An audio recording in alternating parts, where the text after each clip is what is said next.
chemin idéologique, c'est la même amalgame. Mais l'amalgame dans l'opposition, ça se comprend parce que l'opposition est constituée de tous ceux qui ne soutiennent pas le programme du gouvernement au niveau national, provincial, municipal et local. Mais le pouvoir est constitué. Mais non, je suis dans demander la parole. Je suis dans le débat. Je demande la parole. Alors, par contre, le pouvoir doit être uni sur base d'une vision, d'un projet de société, d'un programme de gouvernance. Ce qui n'est pas le cas. Quand elle évoque l'article 78 de la Constitution pour parler de la coalition, mais je sais qu'elle est intelligente, qu'elle vous dise la coalition autour de quoi? Au niveau du Parlement. C'est ça. Quand ce n'est pas conçu clairement en politique, ça ne peut pas être appliqué, exécuté. Et voilà pourquoi ce régime a des difficultés pour ne fût-ce que dresser les bilans. Parce que les actions ne sont pas bien programmées. Là, il n'y a pas de débat. Deuxième élément. Il y a en politique, comme en politologie, ce qu'on parle des principes de l'ambivalence et de l'ambiguïté de l'action politique. Ça signifie quoi? Le même qui peut se prévaloir comme le garant de la sécurité peut aussi être la source de l'insécurité, mais qui ne touche pas son fauteuil. Vous n'avez jamais vu dans ce pays le chef de l'État déclarer la guerre alors que le Congo est dans la guerre. Alors que l'article 86 et autres dit qu'avant d'impliquer les peuples dans une guerre, il faut d'abord la déclarer au préalable. Le Congo fait la guerre sans qu'elle ne soit au préalable déclarée par le chef de l'État, conformément à la Constitution. Un régime sans normes. On évoque la Constitution ici, on nous dit non, la Constitution prévoit qu'il n'y a que les moyens démocratiques et électoraux qui peuvent amener quelqu'un au pouvoir. Oui, mais vous dirigez avec quel type d'élection? Élection bâclée, mal organisée, dont le chef de l'État lui-même a reconnu les irrégularités. Et en plus, Mme Ernestine est juriste. était candidat quand même. Les régularités ont été aux États-Unis. Rapidement, on doit évoluer. Ça n'empêche pas Obama d'être Albert, ce n'est pas à vous que je m'adresse, je sais que vous avez aussi des liquides. Il est de la majorité. Mais il peut réagir, il est de la majorité. Attendez, madame. C'est à vous que je m'adresse parce que je crois que vous avez la taille pour comprendre mes actions, mes répliques. Oh. Madame, c'est quoi cette discrimination? On est dans la Constitution. Moi, je suis politologue et elle est juriste. Est-ce que là, j'ai insulté? Et lui, il est un acteur politique. Article 64 de la Constitution dispose que tout Congolais a le droit de tenir en échec tout individu ou groupe d'individus qui prend le pouvoir par la force. Là, nous condamnons le moyen non démocratique ou qui le viole, qui l'exerce en violant la Constitution. Madame Ernestine, voulez-vous me dire que depuis que vous êtes au pouvoir, vous n'avez jamais violé la Constitution? Comme ça, je vais vous citer le nombre d'articles que vous avez violés.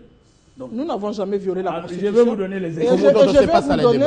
Répondez à ma question. Je termine. Si Fumutoto veut immobiliser les débats entre nous deux, nous allons vous répondre. Nous allons vous répondre quant à ça parce que nous sommes très à l'aise là-dessus. C'est le débat, non? C'est des choses que les idées que j'ai la lumière. Je ne suis pas en train de dire que vous n'êtes pas capable de me répondre. Mais le peuple congolais va juger vos réponses parce que je vais dire bien gagner le temps. Monsieur le journaliste, ma deuxième question. Albert Dieka pose la question en vertu de quoi on nous impose de vivre avec les étrangers. Albert, en vertu de votre incapacité de sécuriser les Congolais, en vertu de votre incapacité dans le leadership politique. Parce qu'il n'y a que chez nous où nous voyons ces façons de faire. Donc, si vous étiez fort et que vous étiez en mesure de protéger la sécurité des personnes et de les revenir au Congo, ces bêtises ne seraient jamais imposées et ça ne ferait jamais... Mais Fumutoto, une question. Ce n'est pas avec ces régimes que les FDLR ont commencé. C'est depuis 1994 qu'ils sont venus en La continuité de l'État, c'est quoi?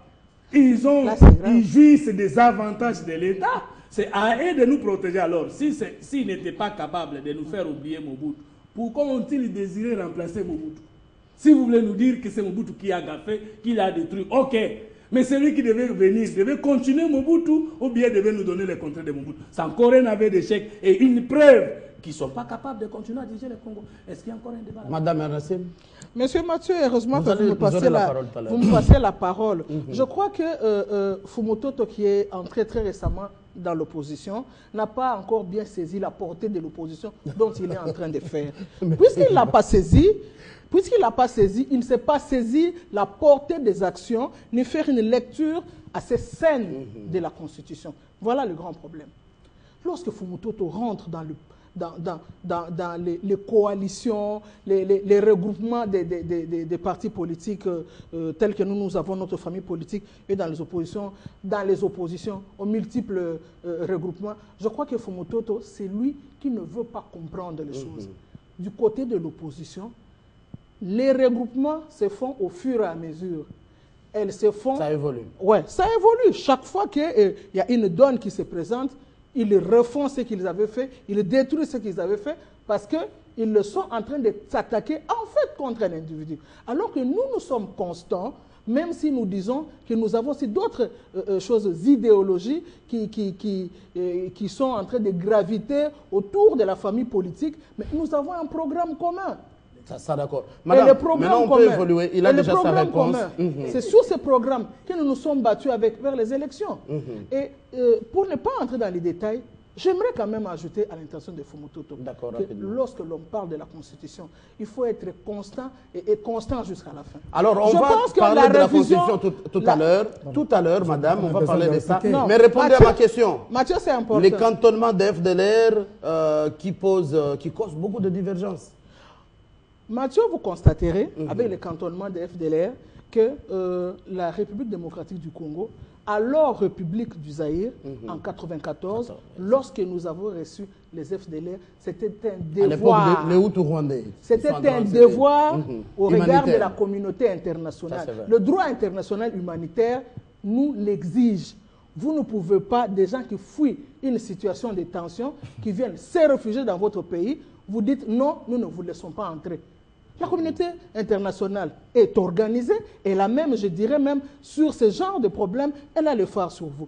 Quelqu'un qui fait des études un politologue, c'est une notion essentielle, sinon un droit essentiel. Qui est celui qui fait l'option, ou je ne sais pas moi, la faculté sciences politiques, je crois, c'est sciences politiques et administratives? Cette personne-là doit pouvoir la connaître. Et donc, la RDC à l'époque n'avait pas l'obligation de dire non, que l'obligation d'accueillir ces gens. C'est la même chose lorsqu'il y a aussi des problèmes. Nos populations vont dans d'autres pays, ces populations-là sont reçues. C'est une obligation. Mais ce qui est important à retenir, c'est qu'au regard de tout cela, ces populations, ces FDLR ont causé beaucoup de tort en RDC. Et par rapport à la situation des torts, la RDC a cherché par tout le moyen de droit, à comment pouvoir, moyen de droit, moyen politique, comment pouvoir élaguer cette force-là de la RDC. Nous avons connu l'opération à Maniléo, 1, 2, la RDC l'a fait. Et au-delà de ces mécanismes-là, aujourd'hui nous avons l'accord cadre de paix d'Addis Abeba de 2013 et nous avons la résolution 2098 qui nous donne quand même le droit, sinon je pourrais même dire injonction, de faire partir les forces négatives, toutes ces forces qui ressemblent aux terroristes sur notre sol. Et la communauté internationale aussi nous y encourage. La difficulté aujourd'hui, c'est que la RDC a raison. Nous avons respecté tous ces droits internationaux humanitaires. La question des réfugiés, nous avons respecté. Mais la question des FDLR devient un motif, sinon un bouc émissaire pour un pays voisin de pouvoir chaque fois créer l'insécurité dans notre pays. Nous disons, que ce soit à Kisangani, que ce soit à l'Équateur, c'est toujours dans la République démocratique du Congo. Ça doit être désormais, puisqu'ils ont accepté de déposer les armes, ça doit être désormais un chemin, c'est une transition, juste un point de transit pour aller réellement vers une terre qui doit les accueillir, particulièrement d'abord leur pays. La communauté internationale qui nous a suivis, qui nous a accompagnés, a aussi le devoir aujourd'hui, la RDC a posé clairement le problème, aujourd'hui la RDC a participé à pouvoir anéantir cette force, la communauté internationale doit pouvoir nous accompagner. Comme elle nous a accompagnés, qu'elle puisse aussi accompagner cette population-là à pouvoir rentrer chez eux. Je crois que là-dessus, la RDC ne peut pas proprio moto s'élever. Pour des gens qui étaient des réfugiés, dire je les chasse, un peu comme nos voisins et frères de Brazzaville ont fait. Ce n'est pas cela les choses. C'est pas cela que le droit nous demande. Ce n'est pas non plus cela. Si je crois que dans la notion, sinon dans les têtes de l'opposition, c'est un peu, ils ont l'habitude de dire le droit de réplique, de réciprocité. Ce n'est pas non plus ça le droit de réciprocité. La réciprocité, on l'a fait et on respecte le droit. On va vous accorder la parole tout à l'heure. C'est dans la même thématique. Beaucoup de divergences autour du cantonnement de FDLR. Dieka. Bon, d'abord, politologue sensationnel, politologue livresque, politologue émotionnel, politologue lié au real politics. J'en accepte même si je suis un homme de lettres. Sincèrement, ce sont les mêmes qui nous ont fait les leçons de respect des textes internationaux. Ce sont les mêmes aujourd'hui qui exposent l'incapacité de l'État congolais. Au lieu d'exposer l'incapacité de la communauté internationale, ils exposent l'incapacité de leur mère patrie. Je ne sais pas s'il y a une troisième voie sans qu'il y ait deux voies. Alors qu'on nie la voie A, on nie la voie B, et on proclame être les géniteurs. Or, les géniteurs sont toujours investis d'une source de légitimité historique incontestable. Est-ce que nous ne sommes pas en train de participer à une dictature en essence? Et cela, les problèmes. Ça, c'est dangereux. Et nous arrivons maintenant au problème de FDLR. Je ne sais pas si FDLR, par définition, est rwandais, congolais, burundais ou américain. Et alors, parce que nous disons que la finalité de FDLR, c'est dans leur mère patrie, tout comme la finalité des Congolais qui se reconvertissent, qui renoncent à la violence et qui embrassent leur mère patrie, leur place est en République démocratique du Congo. L'opposition, qui est en mal de cécité d'esprit, cécité d'idées, ne trouve que dans la place de FDLR pour justifier les compétences de la République démocratique du Congo. Parce qu'il dit nous n'avons pas un bilan. Mais au moins nous savons, au-delà de nos divergences, être ensemble autour de 5 chantiers. Nous savons être ensemble pour la révolution de la modernité. Nous savons taire nos divergences, mais alors, eux, ils sont la 3e voie, 4e, 5e, 6e. Je ne sais pas, jusque peut-être que de division voie. Et c'est ici le moment de le dire. Est-ce que vous apprenez de la bouche des politologues qu'il y a absence des écoles? Est-ce que vous sentez de la bouche des politologues qu'il n'y a aucune route? Est-ce que vous sentez de la bouche des politologues un chiffre pour justifier les compétences du gouvernement actuel? Non. Les politologues sensationnels, les vrais, nous n'en avons pas besoin. Ça d'accord. Alors, Fumutoto, on reste dans le sujet. Suis dans le sujet. Madame Ernestine, vous voyez pourquoi j'ai eu raison de dire, question de temps d'en débattre avec vous, sans nier ce qu'Albert a dit comme étude. Vous voyez, quand tu lui dis que je suis géniteur et qu'il va encore trouver ce que je viens de générer avant mon existence, quelle est laquelle? Géniteur, ça veut dire quelqu'un qui part de ce qui est avant de ce qui n'existait pas. Il y a le socialisme comme première voie, le libéralisme comme deuxième voie. Je suis géniteur du libérationnisme. Vous trouverez que j'étais calme quand tu parlais. J'étais calme. J'ai déposé le tome 1 de ma pensée.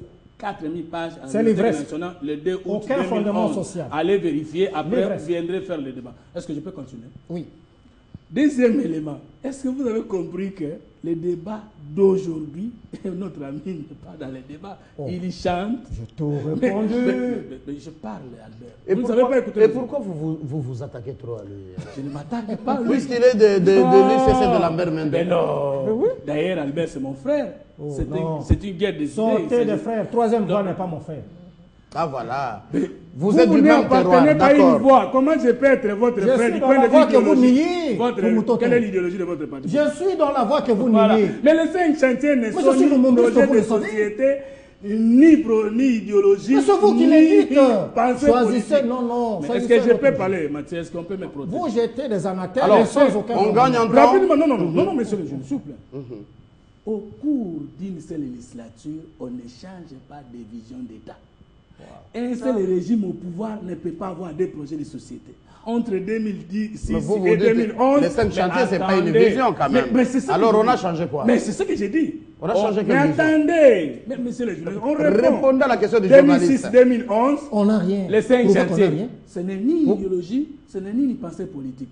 C'est le DCRP, document stratégique pour la réduction de la pauvreté des Nations Unies qui ont parlé de ces indicateurs-là. Allez voir ça dans les programmes du gouvernement. Mais le gouvernement vient d'en imprimer et publier il y a quelques jours. Non, mais je vous renvoie. Moi, j'ai l'impression qu'il y a beaucoup de choses que Fumototo a Monsieur, vous m'avez posé la question, s'ils n'ont pas un programme, c'est quoi? Je réponds. Un débat sur un programme, mais ce ne sont même pas les thèmes. Entre 2011 et 2016, c'est la révolution de la modernité. Contradiction. Les 5 chantiers, c'est 5 points. La révolution de la modernité, c'est 7 points.